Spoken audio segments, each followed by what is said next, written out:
છે, જેનો વિશ્વાસ છે, એ પણ શપથ ગ્રહણ કરે તો એ બાઇબલ ઉપર હાથ રાખીને કરે તો કેટલું બધું મહત્વ છે, એના કન્ટેન્ટનું કેટલું મહત્વ છે, પુસ્તકનું કેટલું મહત્વ છે,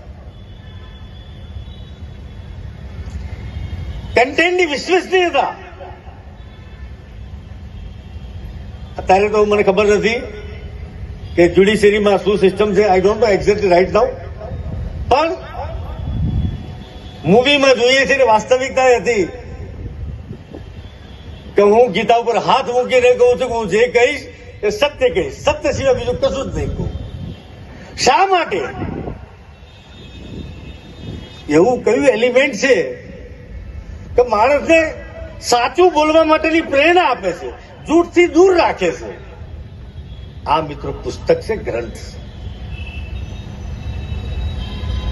આ આટલી એની મહત્વતા છે. અહીં બેઠેલામાંથી ઘણા બધા લોકો એવા છે કે ગ્રામ્ય જીવનમાંથી આવતા હતા અને કદાચ શહેરી જીવનમાં પણ. અહીંયા પણ અત્યારે તો આપણને ત્યાં સંઘ પ્રદેશમાં કથાકારો લગભગ અત્યારે સિઝન છે, એવું જ છે ને મિત્રો? સેલવાસા કથાકારો અત્યારે આપણા ત્યાં આવતા હોય છે જ્ઞાન પીરસવા માટે,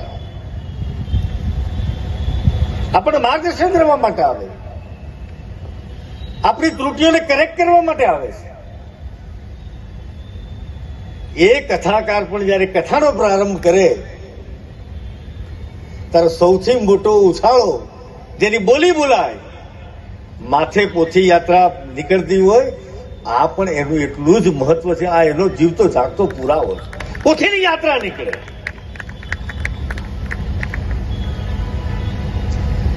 આ પુસ્તકનું મહત્વ છે. મને અહીંયા જયારે ભગવદ્ ગીતા મારા સન્માનમાં મને મળી, મિત્રો તમે કલ્પના કરો, હું આને સત્ય કથા જ કહું છું, હું બિલકુલ શ્રદ્ધાના ભાવ સાથે કહું છું. જેમ જય વસાવડાજીએ કહ્યું, સિયાચીન ગ્લેશિયરના એક સૈનિકનું દ્રષ્ટાંત આપ્યું. હી વોઝ કન્ફ્યુઝડ, અને કન્ફ્યુઝ થયેલો માણસ એ પરમાત્મા સાથે વિશ્વાસઘાત કરતો હોય છે અને કદાચ આત્મહત્યા તરફ પ્રેરણા આપે. આત્મહત્યા એટલે ઈશ્વર સાથેનો વિશ્વાસઘાત છે. ઈશ્વરે તમને જીવન જીવવા માટે મોકલ્યા છે, કાયરતાપૂર્ણ જીવનનો અંત લાવ. અહીં પડ્યું છે, જેમ જય વસાવડાજીએ કહ્યું કે વરસાદનું એક ટીપું પણ જો માટી હશે તો એમાં રહેલું, નીચે રહેલું જે બિયારણ છે એમાંથી અંકુર ફૂટ્યા વગર રહેશે જ નહીં. એમ સેલવાસામાં પણ મારો અનુભવ એવો જ રહ્યો કે માત્ર આ પુસ્તક મેળો 50 કરતા વધુ અલગ અલગ પ્રશાસકોએ પોતાના સ્ટોલના માધ્યમથી આપણને સંઘ પ્રદેશવાસીઓને સારા પુસ્તકો પીરસવા માટેનો પ્રયાસ કર્યો છે.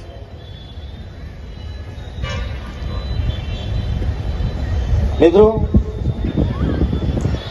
આ પુસ્તક મેળામાં જય વસાવડાજીના 8:30 વાગે નીકળવાનું જ છે. એમની એક મર્યાદા છે, એમને મુંબઈ સુધી પહોંચવાનું છે. આપણું રોજનું છે, ગમે ત્યારે નિરાતે વાતો કરીશું. આપણા આવેલા મહેમાનને અનુકૂળ થવા માટેનો નિશ્ચિતપણે પ્રામાણિક પ્રયાસ કરશે. મિત્રો, જે અધિકારી મિત્રોએ એક ઓર્ગેનાઇઝ વેમાં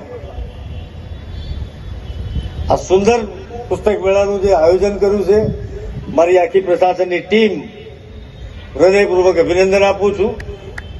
પ્રત્યક્ષ યા પરોક્ષ રીતે આ યજ્ઞને સફળ બનાવવા માટે જે યોગદાન કર્યું છે એમને પણ અંતઃકરણપૂર્વક આભાર માનું. પુસ્તકના સંદર્ભમાં લગભગ કશું કહેવાનું બાકી નથી, પરંતુ પુસ્તક પ્રેમ શું હોઈ શકે